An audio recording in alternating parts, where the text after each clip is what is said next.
Soyez heureux contribuables. Bon, on y a mis le temps, la tâche n'a pas été facile, mais ça y est, Eric Besson est mûr. Sa période d'essai était concluante, il fait le beau quand on lui donne un sans-papier à bouffer, il remue la queue quand il touche sa paye, il est propre, il fait dans sa caisse quand il est dans son bureau, et il lève la patte dans le caniveau ou sur les tentes des Don Quichotte dès qu'il est dehors, bref, c'est un bon toutou. Je crois même qu'on peut lui enlever sa laisse sans risque. Et quelle réussite pour les dompteurs, parce qu'au début, oh là là, c'est qu'il avait gardé ses habitudes de chez les groseilles, le Eric. Il crachait sur la télé, il disait des gros mots comme liberté, justice sociale, il pissait dans le lavabo, on était obligé de le nourrir avec des bouts de viande crue au bout d'un bâton.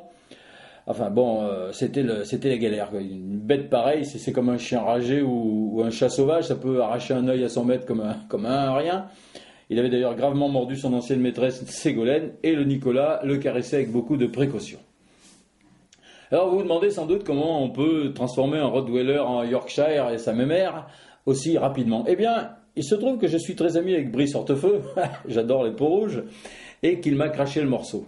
Par jalousie, bien sûr, parce que je vous dis pas comment il a les boules de voir que le Eric Groseille, il est pire que lui. Un Duquesnois pure race. Il a surtout la trouille que son maître croit que les bracelets ont été inversés à la naissance. Vous voyez, les bracelets, ça s'inverse. Alors voilà. Juste avant les élections américaines, Nicolas a demandé à son ami George W., que vous connaissez, Bush, un ami à Nicolas, donc, de prendre Eric en pension pour un week-end à Guantanamo, où il sait briser les durs à cuire.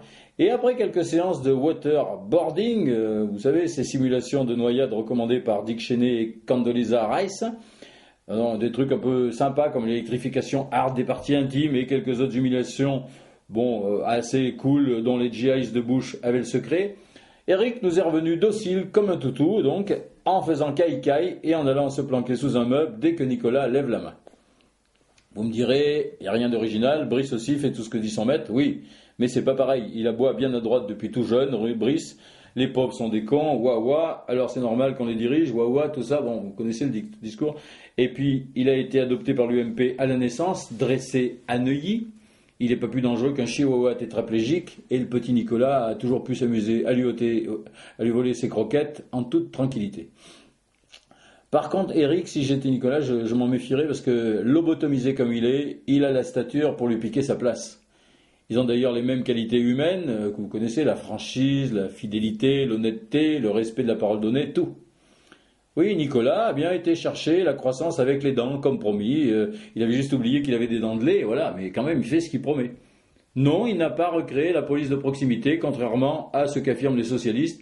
Il a fait un truc qui n'a rien à voir, les flics de pas loin. Oui, il a définitivement réglé le problème de Sangatte en 2002, en remettant les sans-papiers dans leur milieu naturel, la jungle. Alors, et Eric, c'est pareil, il agit. Il parle pas seulement, il agit, il a arrêté 200 passeurs.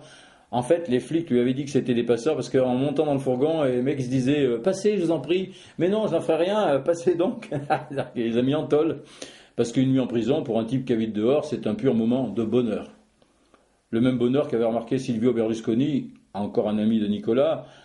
Mais comment un type aussi intelligent peut faire pour avoir des amis aussi cons que des bites? Mais enfin bon, ça c'est un autre problème. Oui, donc il avait remarqué Silvio dans les yeux émus des victimes du tremblement de terre en Italie, qu'ils étaient heureux de faire du camping sur les gravats dès avril, alors que les autres Italiens sont obligés d'attendre le mois d'août pour partir en vacances.